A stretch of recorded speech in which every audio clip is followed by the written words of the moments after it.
শীতের দিন কত সুবিধা।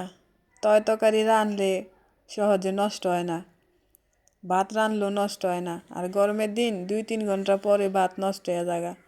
আর শীতের দিন কিচ্ছু হয় না, আজকাল ভাত কালকেও খাওয়ান যায়। আবার আরেক দিক দিয়ে ভালো কি, শীতের দিন সবাই পর্দা করে, একটা জায়গায় 4টা কাপড় ফিন্দে, হাত মোজা ফিন্দে, পা মোজা ফিন্দে, শরীরেতে কাপড় হালায় না, খেতা কাপড় দা যাইতা বোয়া থাকে।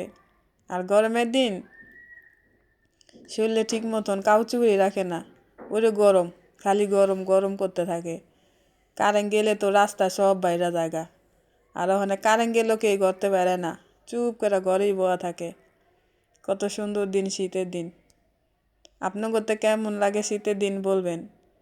কিন্তু আবার একদিক দিয়ে খারাপ লাগে, মানে উঠতে মন চায় না, কাম কাজ করতে মন চায় না, শীতের দিন গোসলটা করতে মন চায় না। এদিক দিয়ে আবার একটু খারাপ লাগে, নাইলে সব দিক দিয়ে ভালো লাগে। তো খায়া লইয়া শান্তি, তরকারি কিছু হয় না। আমার ভিডিওটা কেমন হলো জানাবেন। নতুন বইলাকে ধাক্কা দিয়েন না, পাশে থাকেন। যদি ভালো লাগে লাইক কমেন্ট শেয়ার করেন।